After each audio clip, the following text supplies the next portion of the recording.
नमस्कार. आज आपण नारळी पौर्णिमा विशेष नारळाची बर्फी किंवा तुम्ही याला नारळाची वडी असेही बनवू शकता. एकदम तोंडात टाकताच विरघळणारी अशी ही नारळाची बर्फी, एकदम टेस्टी अशी परफेक्ट प्रमाणात मी तुम्हाला आज ही रेसिपी दाखवणार आहे. कसलेही मावा मिल्क पावडर आपण इथे वापरली नाही. मस्त अशी नारळाची वडी आज आपण बनवणार आहोत. इथे मी एक मोठा नारळ, ओला नारळ घेतला होता. आजकाल 50 रुपयामध्ये छान असा मोठा नारळ भेटतो, तोच नारळ घेतला. तो फोडून चांगले वरचे आवरण काढून घेऊन असे चिरा केलेले आहेत नारळाचे मी. आणि इथं एका वाटीमध्ये आपली रोजची जी मलाई असते दुधावरची, ती मलाई आणि त्यासोबत थोडंसं दूधही घेतलेले आहे. आता आपल्याला काय करायचे आहे, आपण जे नारळाचे काप केलेले आहेत ते एका मोठ्या मिक्सरच्या भांड्यात टाकून मी पहिल्यांदा हे मिक्सरमधनं फिरवून घेणार आहे. नंतरच आपल्याला इथे मलाई, साखर वगैरे मिक्स करायची आहे. आता आधीच सगळे मिक्स केले तर नारळ बारीक होणार नाही, त्यामुळे मी आधी नारळ हा चांगला मिक्सरमधनं बारीक करून घेतलेला आहे. तर तुम्ही तेव्हा छान असं बारीक झालेला आहे. आता यामध्ये आपल्याला इथे मी 1 वाटीला थोडीशी कमी एवढी साखर घेतलेली आहे आणि इथं अर्धी वाटी एवढी मलाई आणि त्यासोबत थोडंसं दूध इथे घेतलेले आहे. नंतरही मी थोडंसं इथे दूध ॲड करणार आहे. आता हे साखर मलाई टाकल्यानंतर आपल्याला पुन्हा मिक्सरमधनं चांगले बारीक करून घ्यायचे आहे. तर छान मिक्सरमधनं फिरवलेले आहे. आता मी यामध्ये 2-3 चमचे अजून थोडंसं इथे दूध टाकणार आहे. छान आपल्याला बारीक अशी पेस्ट इथं करायची आहे, कारण का नारळाची बर्फी एकदम मऊ अशी छान लागते.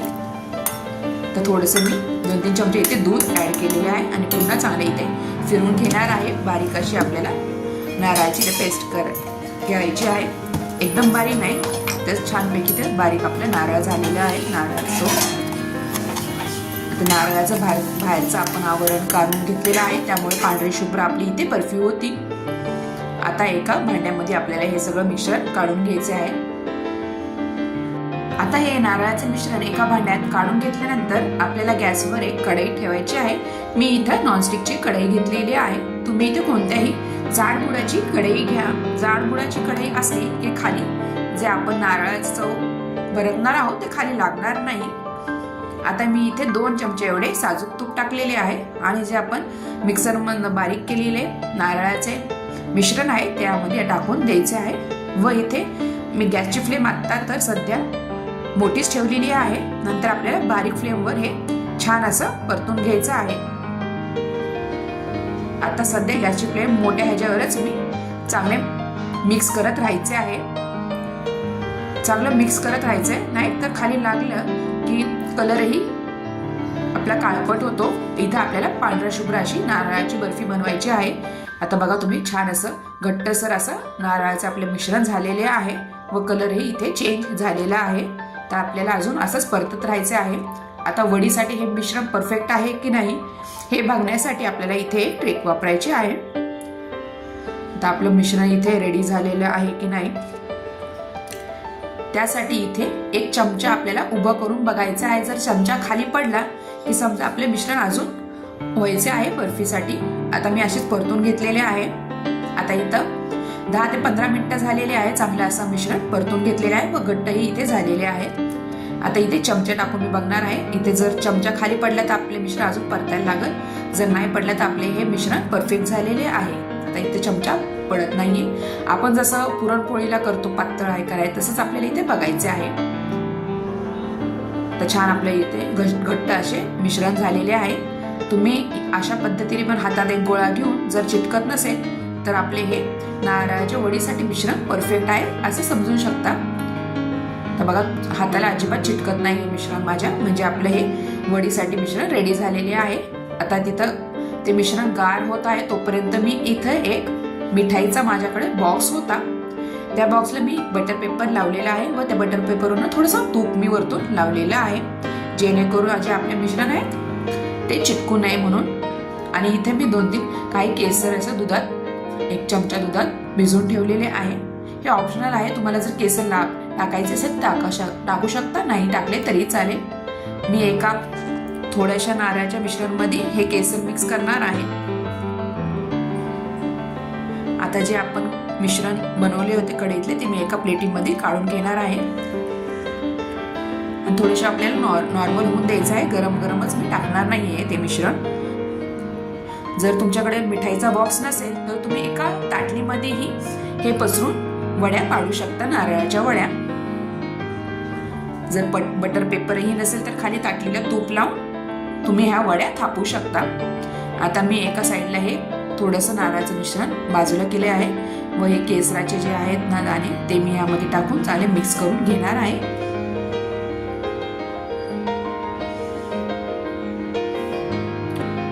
छानपैकी मिक्स करून घेणार हाताने. तर हे मिश्रण आपलं थोडंसं नॉर्मल झालेले आहे, कोमट असे.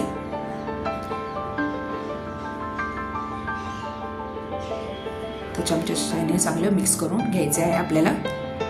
इथं तुम्ही केसर वापरले नाही वापरले आपल्याला इथं थोडंसं डेकोरेट करण्यासाठी मी इथे थोडंसं घेतलेलं आहे केसर, छान दिसावं म्हणून. आता चांगलं मिक्स झालेले आहे. आता आपल्याला इथे हे जे आपलं नारळाच्या वडीसाठी मिश्रण बनवलेले आहे ते मिठाईच्या बॉक्समध्ये सेट करून घ्यायचे आहे. आता ह्या मिठाईच्या बॉक्समध्ये जे आपण केसर नव्हते मिक्स केले ते पहिले सारण जे आहे मी ते टाकून आपल्याला पूर्ण पसरून हे मिठाईच्या बॉक्समध्ये ठेवायचं आहे. आता एका फुलपात्राच्या साहाय्याने मी असं पूर्ण प्लेन हे असं करून घेणार आहे. छानपैकी असं प्लेन आपल्याला करून घ्यायचं आहे.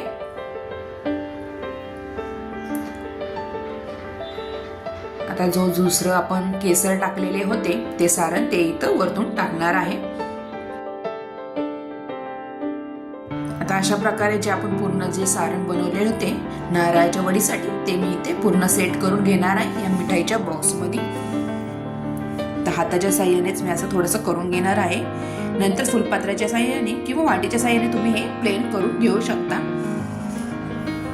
आता आपल्याला ह्या वड्या लगेच पाडायच्या नाहीयेत, थोडंसं सेट करून द्यायचं आहे, गार पूर्ण होऊन द्यायचे, नंतरच आपल्याला इथं वड्या पाडायच्या आहेत.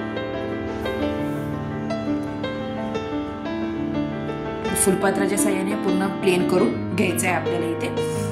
व इथे साईडला मी 5-10 मिनिटं असंच ठेवणार आहे. व नंतर इथं मी याच्या नारळाच्या वड्या पाडून घेणार आहे.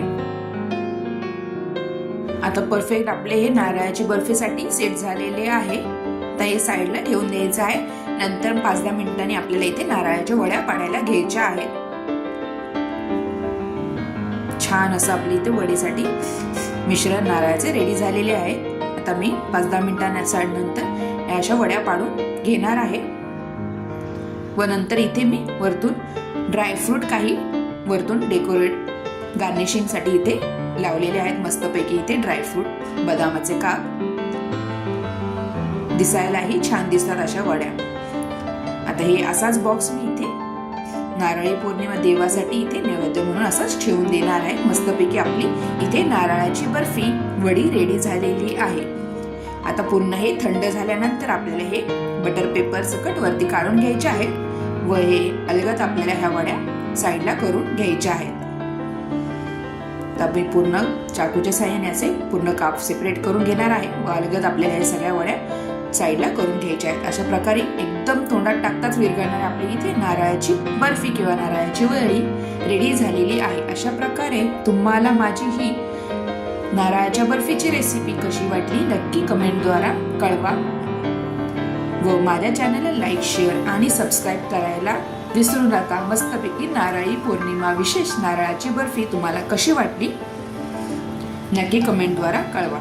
आणि तुम्ही हा व्हिडिओ शेवटपर्यंत बघितल्याबद्दल तुम्हा सगळ्यांना खूप खूप धन्यवाद आणि थँक्यू सगळ्यांना. मस्त रसरशीत आपली इथे नारळाची बर्फी रेडी झालेली आहे.